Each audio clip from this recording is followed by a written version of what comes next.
Right, Dario. So we record an episode this past weekend on Sunday, and this is on Ukraine. The day after, Denmark announces that they are also ending Nord Stream, just when we spoke about Denmark not having reported anything for months. Then, the day after that, Macron goes berserk on Ukraine and starts arguing that NATO should send troops because otherwise Russia might attack NATO itself. And the day after that, Putin reacts and threatens the world with nuclear holocaust. Not a great week for us. Not a great week at all. I mean, it's been a tough week for me. I had a lot of things going on at work, so I've been following all of these things, basically right on my train rides in the morning. But before we get into it, let me first of all welcome the listeners. Hello, this is the Western Bubble podcast. Most of you know us. If you don't know us, we are Balder Hagritz and Dario Hasenstab, a professor and his former student of international relations. We examined the Western bubble together, the Western bubble, which we describe as a concept that kind of explains Western delusion, Western arrogance, Western actions in foreign policy on the global stage. We've been doing this podcast for quite some time now. If you don't know who we are, listen to our introduction episode, and I would say that we can now jump right into it. Because exactly on Sunday, we recorded an episode on the 2-year anniversary of Ukraine. We published it yesterday, being Wednesday, today being Thursday. And all these developments happened since. Let's start with the first one with Denmark, right? Because on Sunday, we spoke about Sweden basically stopping its investigations into the Nordstream bombings, and as you just mentioned, I in the episode said, well, we haven't heard from Denmark in a while, and then exactly 24 hours later, Denmark says, you know what, we don't find anything. Fortunately, it wasn't contradictory to what we said in the sense that sort of the tone of our conversation on Sunday was already like, hey, Denmark is not really going to present anything spectacular. But the timing was pretty uncomfortable. That if couldn't they have just announced that 48 hours earlier? Come on, people. I mean, didn't they know that we were going to have our podcast? That's Absolutely. That then the Danish Foreign Ministry should check with us next time. But then the announcement or the statement that caught the news, I would say by bigger surprise, because the Denmark thing was kind of expected. I mean, I would say most people forgot that Denmark was investigating anything anyways, was Emmanuel Macron, the French president, making a statement on Ukraine that I don't know. I mean, I call it a typical Macron, right? So he basically refused to rule out the possibility of putting Western, or in that sense, NATO troops on the ground in Ukraine to support the Ukrainians in the war against Russia. Yeah, so and this was in Paris, where a whole bunch of European leaders had come together, including your great leader Schulz, my leader at the moment and future NATO Secretary General Mark Rutte. Also, I will never get used to the idea of Foreign Secretary David Cameron from the UK, because he should have been he should have disappeared long ago after a failed prime minister ship. So this was a summit very hastily convened by Macron in Paris with those European leaders to talk about Ukraine, and he first utters the idea of NATO actually sending ground troops to Ukraine, which is of course insanity. I mean, we already talked about the insanity of creating a no-fly zone over Ukraine by NATO. That already would be ridiculous. But sending ground troops is an awful idea for so many reasons. Absolutely. Well, for me, so when I read this, particularly the headline, my first instinct was typical Macron, right? We've heard this in the past. For example, when he called NATO brain dead, right? So this is one of these statements that he puts out to kind of get a lot of media attention, get a lot of focus on a topic, and wake up in a sense. And then usually the all compromise that's then struck afterwards is tilted slightly more into his favor. And I've maybe it was the same here, that was his tactic at least. I mean, I don't know what his intention was with the statement. To be honest, I'm a little bit confused about it as well. I haven't worked on it this week. I haven't really been in touch with people. But he must have known exactly what has happened yesterday and today. He must have known that his NATO allies would shoot down the idea because NATO might be overly aggressive and might be slightly delusional about its position towards Russia, but they're not insane. They understand that they cannot put boots on the ground because that would actually endanger the security not just of Europe, but the security of the whole world, because that could actually lead to nuclear war with Russia. And of course, NATO doesn't want to risk that. And Macron must have known that. So the reason for Macron to put that out there is that he wants to position himself as some kind of leader, but I just don't know what that some kind is. Well, me neither. Again, to me, it made no sense within a strategic perspective of the West on the war in Ukraine. But even a political perspective from his position within Europe, because if you say that and a day later all your allies are saying no thank you, then that costs you political capital. That makes you less of a leader. That makes you less attractive as the face for European unity, or if you like, for European NATO members. Well, to me, this is part of this German-French tango that has been going on for, I would say, the last at least 12, 15 years. So it started under Chancellor Merkel, and various French presidents went through this. And I think Macron and Merkel were really good at this. It was usually kind of Macron taking a step forward, right? So we saw this with the like COVID bonds, like the European monetary response to the COVID crisis.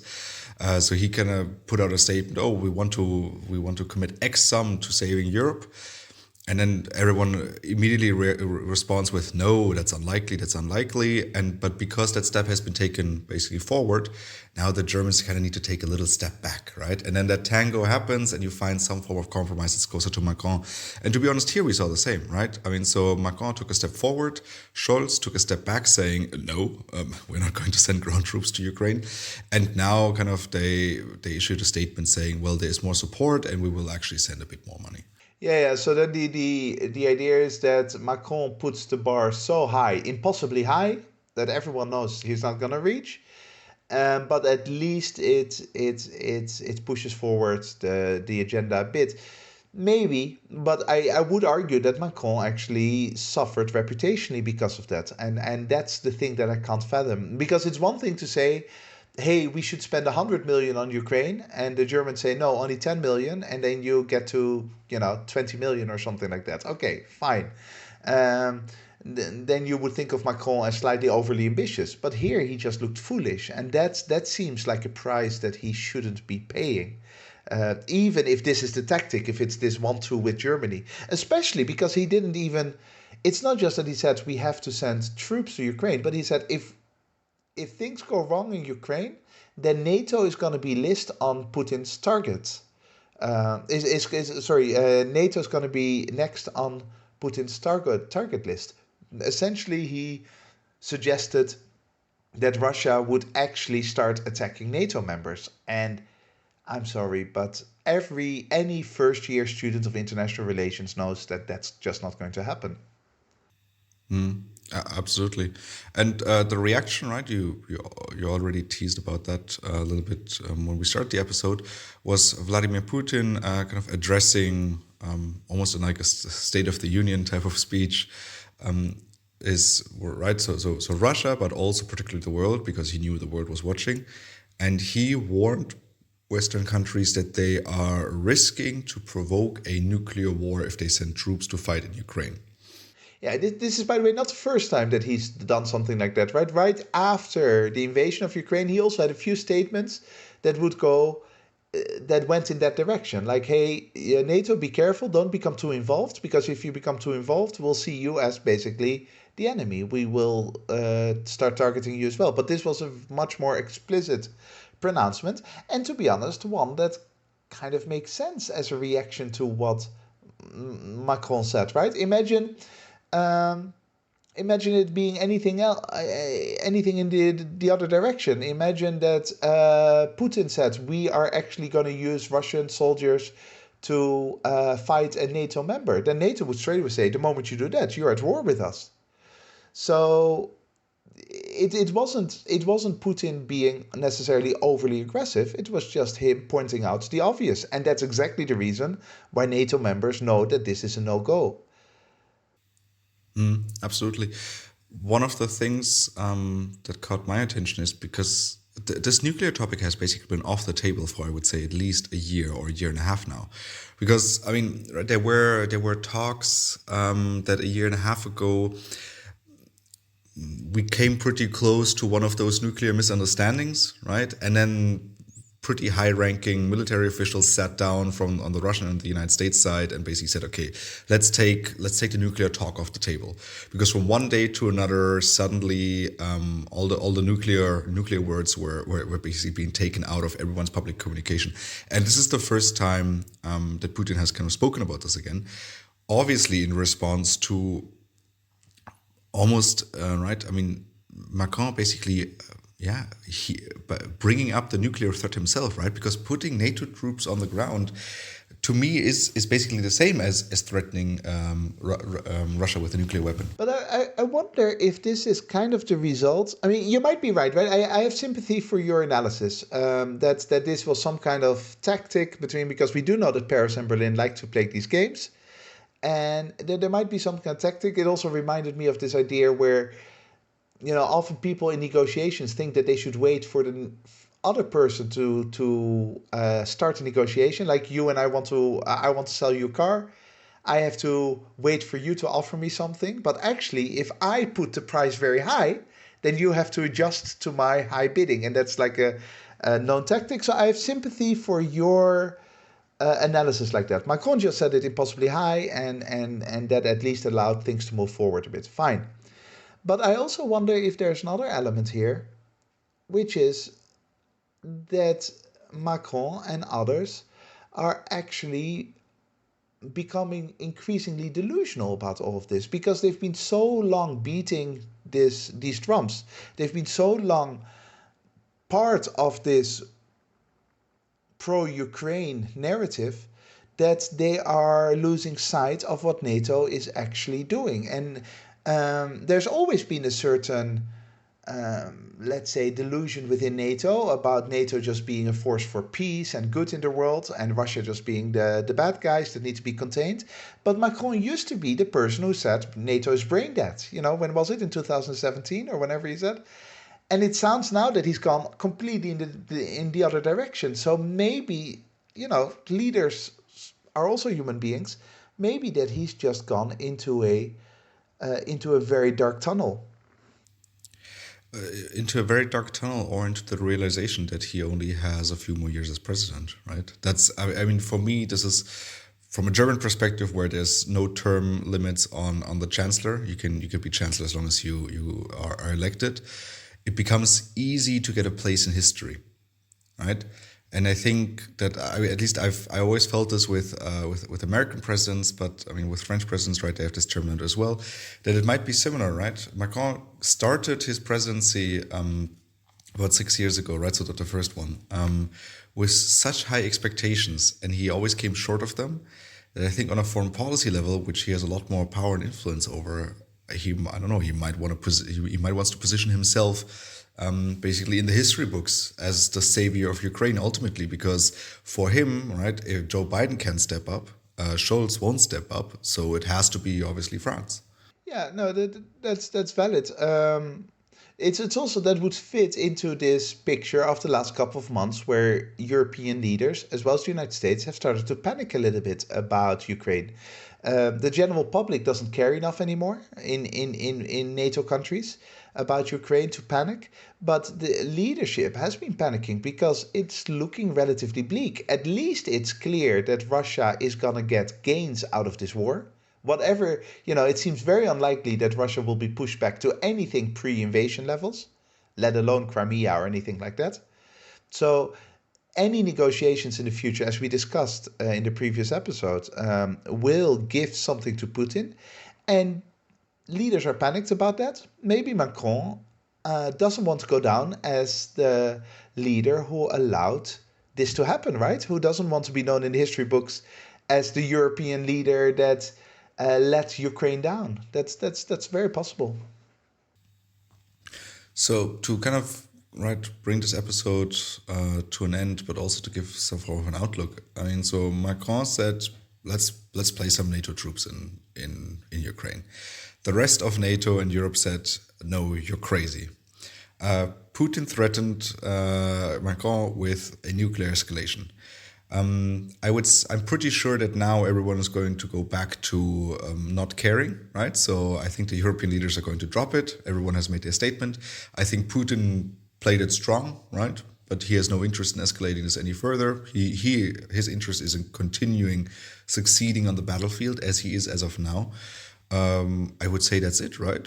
That's basically all that's going to come out of this, because there will not be any form of escalation that anyone needs to be seriously worried about. Of course not.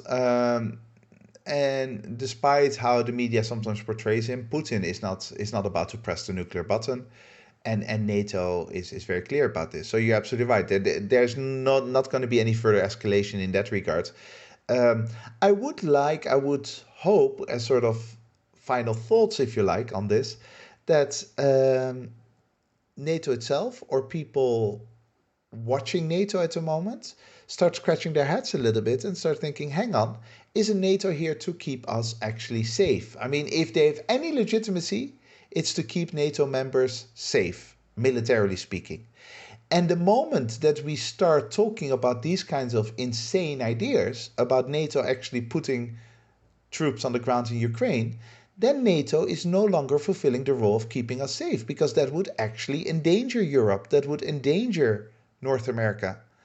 And maybe that leads to a little bit of a rethink about what NATO is supposed and isn't supposed to do, because now it gets eerily close to NATO becoming an ideological monster rather than just a mechanism to avoid the Soviet Union and now the Russians invading.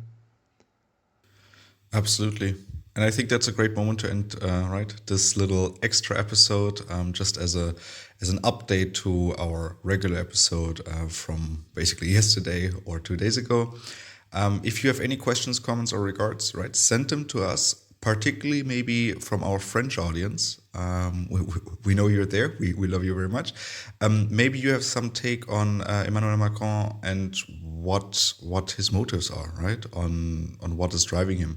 Thank you very much for listening. Make sure to join us again, well, next week, right, when we press the Western bubble.